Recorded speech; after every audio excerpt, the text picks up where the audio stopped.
हम सभी जानते हैं जब जब धरती पर भगवान विष्णु ने जन्म लिया तब तब शेष नाग जी भी उनके साथी सहचर बनकर उनके साथ आए।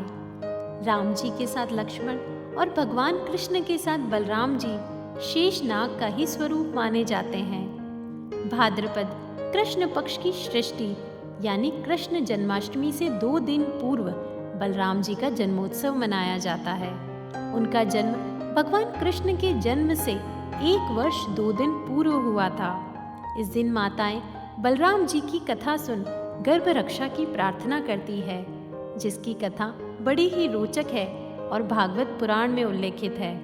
पर उससे पहले मैं आपको एक कथा और सुनाना चाहती हूँ, जिसके अनुसार एक बार शेषनाग भगवान विष्णु जी से नाराज हो गए और कहा, भगवान मैं सदैव आपके चरणों में रहता हूँ, मुझे थोड़ा भी विश्राम नहीं मिलता। आप कुछ ऐसा करिए जिससे कि मुझे भी विश्राम मिले। तब भगवान विष्णु ने शेषनाग जी को वरदान दिया कि द्वापर युग में आप मेरे बड़े भाई के रूप में जन्म लेंगे और बलभद्र, हलधर, हलायुध, संकर्षण आदि नामों से जाने जाएंगे। वहीं उनकी जन्म कथा के विषय में भागवत पुराण की 10वें स्कंद के 2 अध्याय में श्री सुखदेव जी कहते हैं कि जब कंस ने एक एक करके देवकी के 6 बालक मार डाले, तब देवकी के 7वें गर्भ में भगवान के अंश स्वरूप श्री शेष जी, जिन्हें अनंत कहते हैं, वे पधारे। आनंद स्वरूप शेष जी के गर्भ में आने के कारण देवकी को आंतरिक आनंद की प्राप्ति हुई, परंतु कंस शायद इसे भी मार डाले, इस भय से उनका शोक भी बढ़ गया।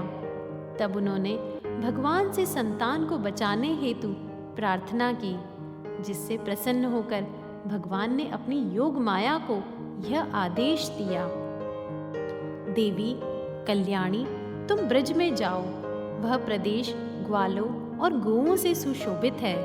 वहाँ नंद बाबा के गोकुल में वसुदेव की पत्नी रोहिणी निवास करती है।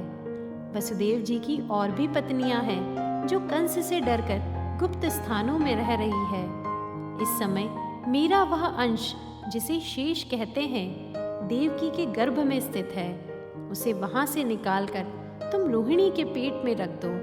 कल्याणी अब समय आ गया है, मैं समस्त ज्ञान, बल आदि अंशों के साथ देवकी का पुत्र बनूंगा और तुम भी मेरी बहन बनकर वहीं जन्म लोगी। तब योग माया ने जो आज्ञा ऐसा कहकर उनकी बात को शिरोधार्य किया और उनकी परिक्रमा करके वे पृथ्वी लोक पर चली आई। तब भगवान ने जैसा कहा था उन्होंने वैसा ही किया।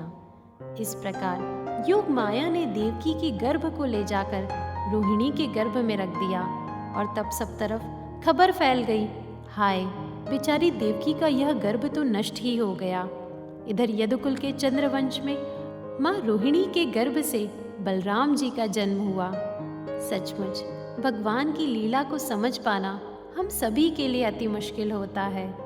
हम बस इतना ही समझ आता है कि अगर हम भगवान पर भरोसा करते हैं, उनकी सच्ची प्रार्थना करते हैं, तो वे हमें मुश्किल से अवश्य निकालते हैं। जिस प्रकार देवकी के गर्भ की रक्षा कर उसे दीर्घायु बनाया, उसी प्रकार प्रभु सभी गर्भवती माताओं के गर्भ की रक्षा करे, उसे दीर्घायु प्रदान करे, यही प्रभु से प्रार्थना है। जय श्री कृष्ण।